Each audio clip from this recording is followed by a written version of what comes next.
Good evening. I'm Peter Downs. And I'm Elsa Ramon. We begin with campaign 2016. After Hillary Clinton scored a big win early in Arizona, Bernie Sanders rallied to win both Utah and Idaho, with Sanders actually securing more delegates on that day. But today, Sanders was still fuming about Arizona. At issue were long lines at polling places. According to Sanders, some of his supporters said they waited several hours just to vote. And that, he said, was simply unacceptable. But in the United States of America, democracy is the foundation of our way of life. People should not have to wait 5 hours to vote. And what happened yesterday in Arizona is a disgrace. I hope that every state in this country learns from that. The long lines are blamed on the number of polling places in Arizona's biggest county. In 2012, there were 200 in Maricopa County. Yesterday, there were only 60 polling places. Well, both Clinton and Sanders are here in California today and tonight campaigning. While Clinton was up north in the Bay Area, Sanders is here in L.A. holding a rally at the Wiltern. And that is where KCAL9's political reporter Dave Bryan is covering that event and talked to Mr. Sanders. Dave. Well, Elsa, Peter, we're outside. You can see the Wiltern Theater behind me. We're outside the theater where Bernie Sanders continues to speak at this hour, and he's got plenty of support out here on the street. His fans who were not able to get in, some of them because the fire marshal had to close the hall down because it was over capacity. Some of them were left outside, as well as cars driving by and honking in support for Bernie Sanders. Let's take a look now and see what it looks like inside the hall, where hundreds or perhaps thousands of his supporters are cheering Bernie Sanders tonight. There is a lot at stake here in California as the presidential campaign comes to this state, and that's what Bernie Sanders told his supporters about inside the hall.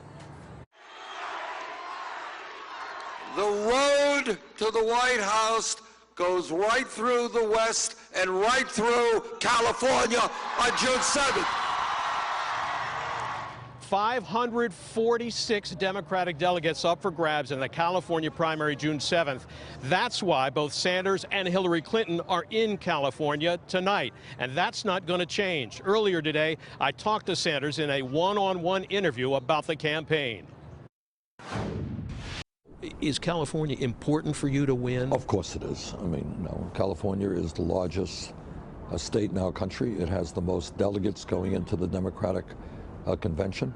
It's very important that we win, and we're going to do everything we can to win it here. And I think that poll, to me, is encouraging. It tells me that we've made up a lot of ground, and that if we put the energy into it, I think the people of California will respond to our message. Democratic presidential candidate Senator Bernie Sanders sat down with me for a wide-ranging one-on-one interview, still insisting he can win his party's nomination, even though some of his fellow Democrats believe the delegate count doesn't support that. And they say maybe it's time for you to step aside gracefully so the party can really focus its attention on Donald Trump or whoever the opponent is. Well, let me answer that in about 87 different ways. Number one, we think there is a path toward victory. I'm not going to tell you it's easy, but we started off this campaign at 3% in the polls. We were 70 points behind. CBS had a poll the other day. We were 5 points behind. So we have made tremendous progress, and we're going to keep going, and we think there is a path to victory. Sanders believes his positions on issues that matter to Californians, like immigration, a pathway to citizenship, and raising the minimum wage, will help him in the state. I believe that we've got to raise the minimum wage to $15 an hour. Nationally? Yes, nationally, right. That's the best way to do it. And I know there are cities in California that are moving forward, LA, San Francisco, I believe.